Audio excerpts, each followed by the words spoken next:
Thank you, Soldier. Good morning. Now, see, that's what I knew you could do. That's so important. First of all, thank you, and thank all of you for being here. And Dr. Ayman, thank you so much for those remarkable things that you're doing in MAS.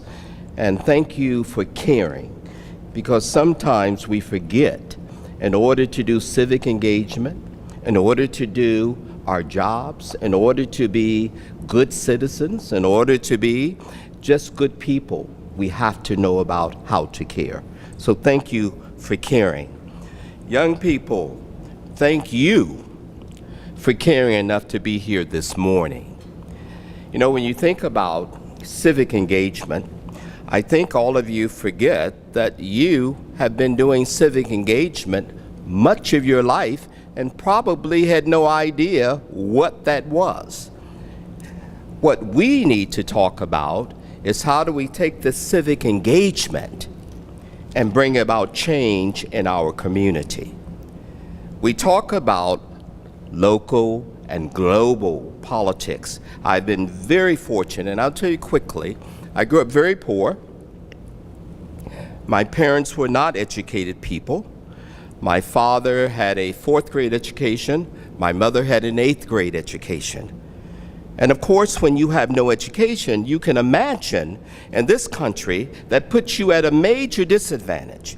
And then of course, I was born short, dark, and I guess reasonably intelligent. But those are disadvantages sometimes for people of color. And especially when people have to hear from other people who tell us who we are. Dr. Ayman spoke to you a bit about social media. All of you are very good at that. Now, the old man here, I'm old. I have to get one of you to help me to navigate through these different kinds of things. It's not the navigation for media, for social engagement. Because when she asked you what were the problems in your community, whatever that was, whatever that problem is that gets you and gets you excited and says to you, enough is enough. I don't know how many of you enjoy seeing people beat up or killed. How many? Any hands go up for that? How many of you enjoy seeing people hungry? How many of you enjoy seeing people dying because they lack nutrition, they lack having access? How many of you enjoy seeing narcotics and drugs floating through communities and killing?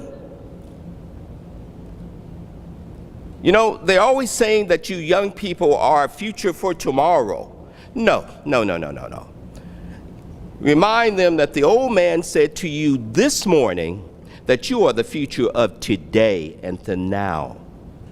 My generation must find ways to teach you how to deliver.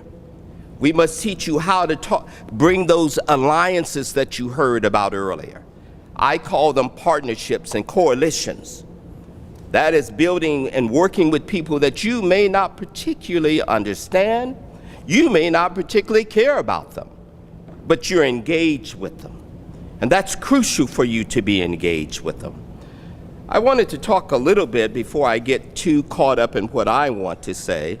I wanted you to be aware that there are benefits to engagement, but I also wanted you to know that engagement involves responsibility and challenging your actions to create what I believe to be social change. And whatever that social change is, has to be with what you decide that's important to you. Don't try to take on the whole world, but please take on something in your community, something in your school, something in your neighborhood. You can bring about some type of change, and you can do that. You can do that by finding ways to find another person to join you. That's the collaboration. That's the alliance. That's the partnership. You can get involved by getting skills and knowledge. I know sometimes it's not easy to step up and to organize. Everyone can't be the leader. That's why I like being called a servant, because it takes people to do the work, and it takes maybe one or two to lead. But the real stars are the ones who do the work, and that's who you are, the real stars. The adults have to figure out how we can give you the tools that you need. Because if you don't have the tools, you won't know how to pull that change into line. You won't know how to look out to what organizations are out there. Now, you can certainly Google. I couldn't do that. I had to research in books when I was your age. So you can Google whatever you need, but that doesn't tell you, how do I bring these organizations to the table? How do I connect them to what I believe so that I can bring about change in my communities? Now, when you are engaged civically, then obviously your community and quality of life, it improves. When you coordinate your youth services and when you authenticate and embrace diversity by representing young people, you change how we think. All of you are tied and you're very good at media, and so you know how to operate media. How many of you one day want to change and you want to move from operating the media to owning the station? How many Muslims own TV stations, radio stations? We hear a lot about Muslims, but how many Muslims control and write about Muslims? When something is written negative, who then? Now, MAS can stand up and say something, but doesn't it make sense if we could pool our money and our resources and our savings? And by the way, young people, you can learn to save too and put away dollars. You too can get other Muslim brothers and sisters to put their monies together to identify something in your community that you can fight against something. How many of you ever thought about a Muslim television station, a Muslim radio station? So then when people do write about and talk about who Muslims are, and often do not know Muslims, and write up these horrific, ugly things that are not true, we may not have any means to respond to it other than being angry. Well, from a social change aspect of civic engagement, it's not always just smart to stay angry. A better question is, what are you going to do about it?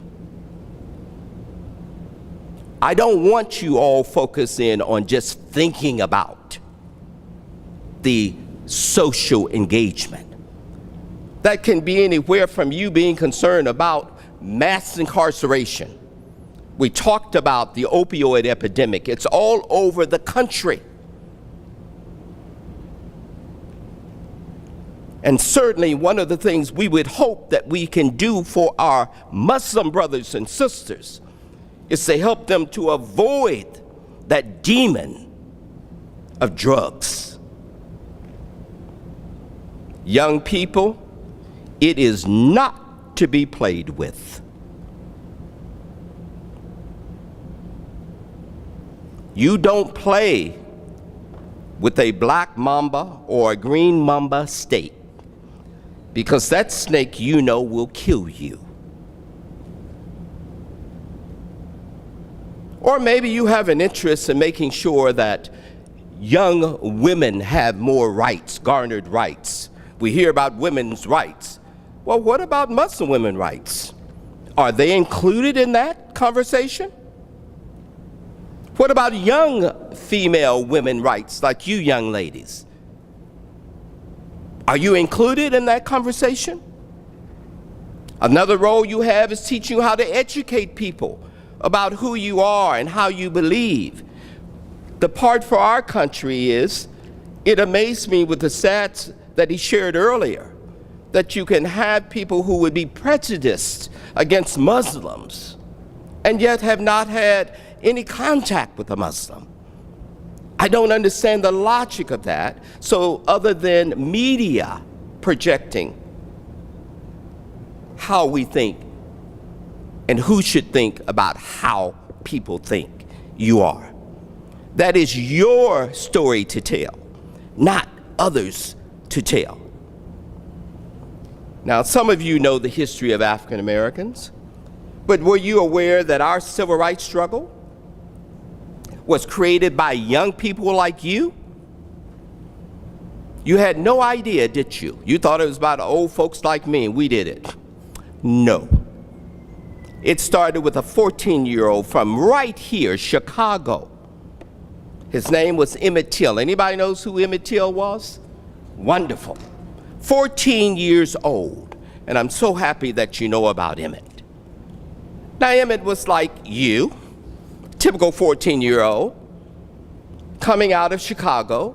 He goes to the South, and in those days, you can imagine, especially in the 50s and 60s, the South was extremely racist, and they were more concerned about your color than what they were inside of you. Now, this is a 14-year-old boy. He doesn't know that down south, because coming out of here, you know, while of course racism existed in Chicago at that time, I'm sure, but nothing like in that area of Mississippi. Well, here's a 14-year-old boy. He's visiting his family, his great-great uncle, and of course down there, the uncle what? Farmers.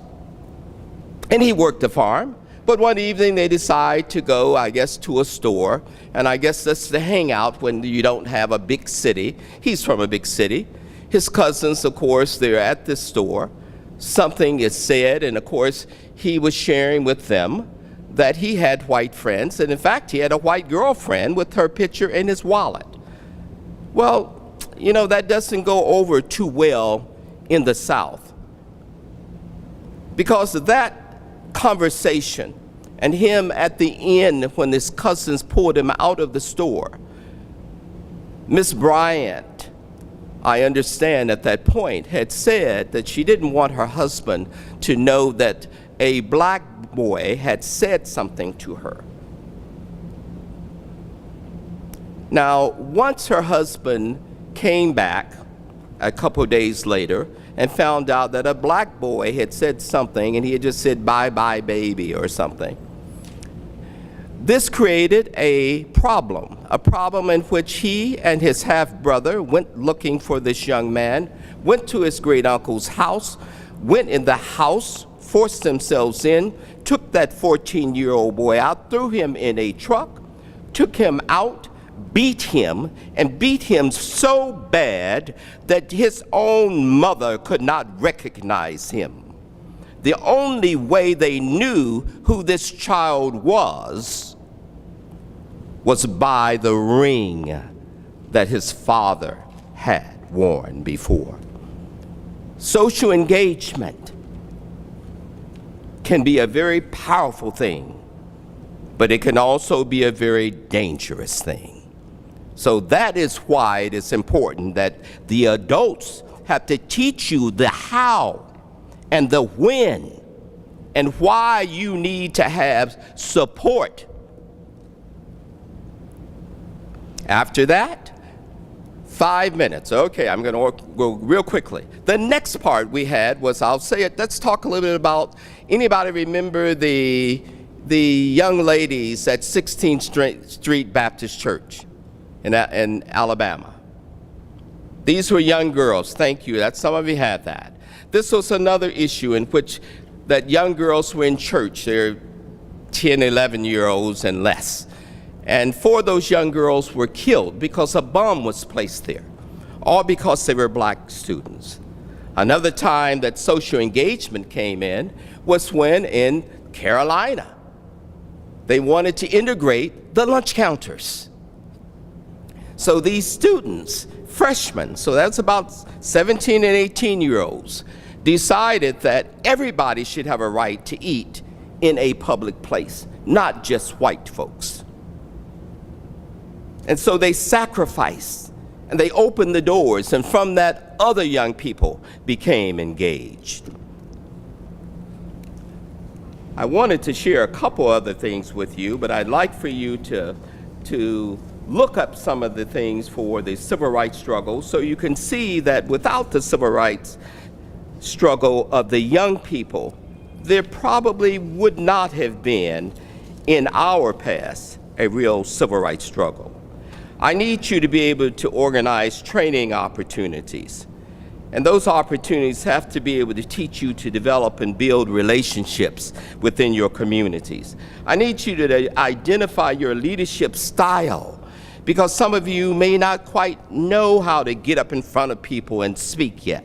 Some of you may not know how to get your information to articulate your problem so that you can bring other people and mobilize them to support you and to follow you.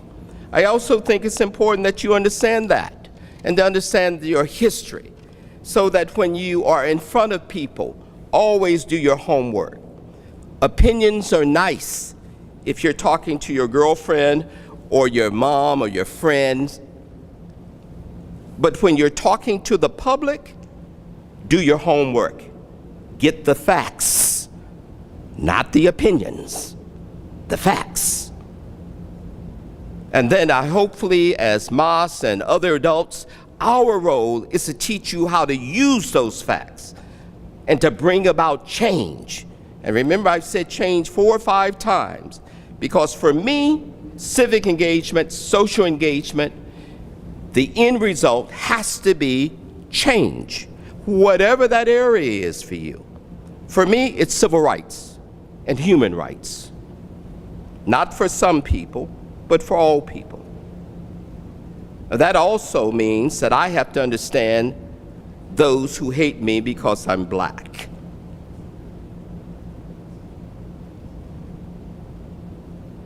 But that's a learning process. That's a process that I think is very hard for all of us. But I think Allah would expect all of us to understand and to hear that the slave had to free the master. Powerful. Because it's so easy to hate. But can you love those who oppress you? That's the gift. That's the freedom. And that's the change. Young people, you have an opportunity to be the leaders, not become the leaders, be the leaders. And you start that now, because that's who you are.